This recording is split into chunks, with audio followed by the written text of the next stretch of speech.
Hello dear students.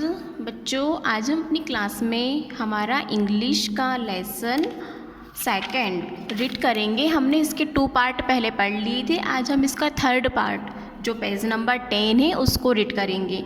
आप सभी बच्चे अपनी बुक में इस स्टोरी को रीड कीजिए। Page number 10। ओके बच्चों, क्या स्टोरी थी हमारी? The king and the nightingale. और आज हम उसी स्टोरी का 3rd पार्ट पढ़ेंगे। The king was very pleased to have this toy. जो राजा था वो बहुत ही खुश था खिलौने वाले टॉय को, मतलब खिलौने को देखकर बहुत खुश था। The king operated the key rapidly and enjoyed the melodious song. राजा क्या करता कि जो खिलौने वाली जो बर्ड था उसकी चाबी को ठीक करवाता और उसके द्वारा बहुत मधुर मधुर ध्वनि के सॉन्ग सुनता।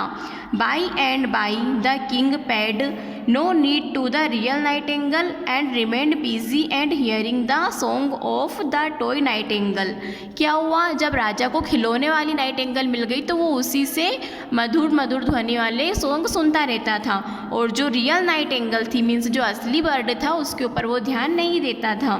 वन डे, एक दिन, the real nightingale got a chance to come out of the cage and flew away.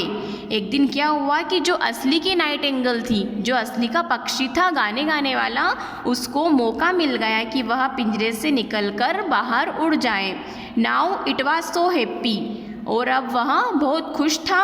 As if it had been set free from the prison after a long time. क्योंकि बहुत दिनों के बाद उसे पिंजरे से कैद होने से उसको छुटकारा मिला था बाहर की हवा में घूमने का। It was glad to live in its natural home. क्योंकि हम जानते हैं कि पक्षी कहाँ पर रहते हैं, पेड़ों पर रहते हैं, जो उनका घर होता है। लेकिन राजा ने पक्षी को पिंजरे में बंद करके अपने महल में रख लिया था। और एक दिन उस पक्षी ने क्या करा, वह पिंजरे से उड़ गया और अपने जो नेचुरल होम था, मतलब उसका जो प्राकृतिक घर था, वहाँ पर वो चली गई।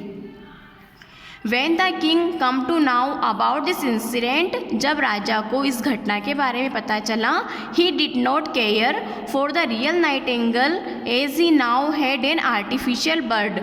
तब उसको लगा कि उसने जो असली वाला पक्षी था उसकी देखभाल नहीं कर सका वो, क्योंकि उसके पास खिलौने वाला पक्षी आ गया था। The king put the toy Nightingale in his bedroom. तब राजा ने क्या करा कि जो टॉय वाली नाइटिंगेल थी मीन्स खिलौने वाला जो पक्षी था उसको अपने बेडरूम में रख लिया। A servant was employed to operate the bird. और राजा का जो नौकर था उसने उस पक्षी को ऑपरेट किया। So the toy bird sang the whole day and was never tired.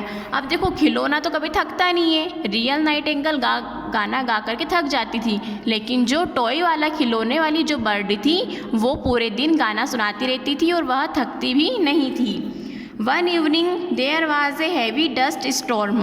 Dust storm का हिंदी मीनिंग होता है बच्चों धूल भरी आंधी। तो एक दिन क्या हुआ कि बहुत ही धूल भरी आंधी चल रही थी, जिससे the window of Kings bedroom being open.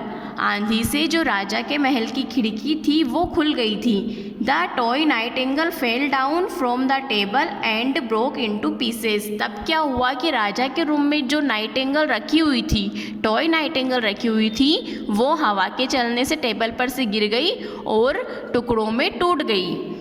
Now there was neither the real nightingale nor the toy nightingale. अब क्या हुआ कि राजा के पास ना तो खिलौने वाली नाइटिंगेल थी और ना ही असली वाली नाइटिंगेल थी। So the king turn sad again. इसलिए राजा फिर से दुखी हो गया। He fell ill and nobody could treat him. तब क्या हुआ कि राजा को बुखार आ गया और कोई भी उसे ठीक नहीं कर पा रहा था। Because he wanted to hear the sweet music. क्योंकि राजा का जो बीमारी थी उसका इलाज किया था मधुर ध्वनि सुनना, और राजा के पास दोनों नाइटिंगेल नहीं थी, ना तो रियल वाली थी और ना ही टॉय नाइटिंगेल थी। इसलिए राजा फिर से बीमार हो गया। Neither did he take food nor did he sleep. ना तो वह खाना खा रहा था और ना ही वह सो रहा था। The doctors come but could not cure him. Doctors उसके महल में राजा को ठीक करने आए, लेकिन फिर भी वो राजा को ठीक नहीं कर सके।